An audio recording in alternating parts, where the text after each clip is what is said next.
Good morning mga kasamul! Nandito po tayo sa Fishport ng market ng Guagua. Yan, shoutout po kay ate na nagtitinda ng tahong. Diyos mio Marimar. Shoutout po sa iyo ate. Yan, nandito po kami sa nagtitinda ng alimango na napakataba. Shoutout po sa nagtitinda ng alimango. Tsaka hipon na napakataba. Ayan, shoutout sa iyo. Yeyet sa aking bunso. Ayan. At kami ay palabas na ng palengke ng market place.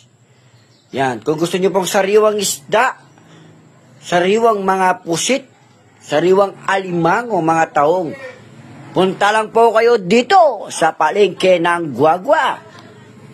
Napakalinis po. Napaka-fresh po ng kanilang tinitinda. Shoutout nga po pala sa mga nagtitinda dyan. Shoutout po, Samul!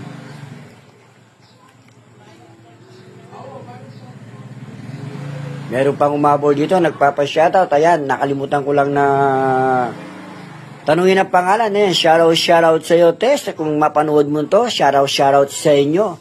At pagkatapos lumabas kami, pumunta kami sa tindahan ng ngungot or niyog. Yan. Shoutout po. Yan, kumakain po ako ng tumbong ng niyog. Shoutout po sa nagtitinda ng niyog o Kapampangan. Kapampangan, ngungot.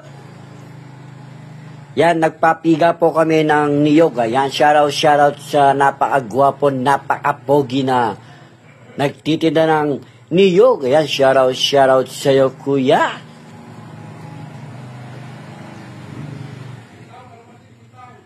Samul!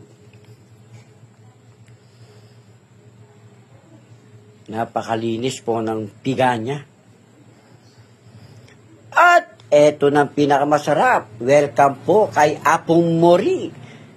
Dito sa food court ng palengke ng Guagua. Yan, shoutout kay Apong Mori.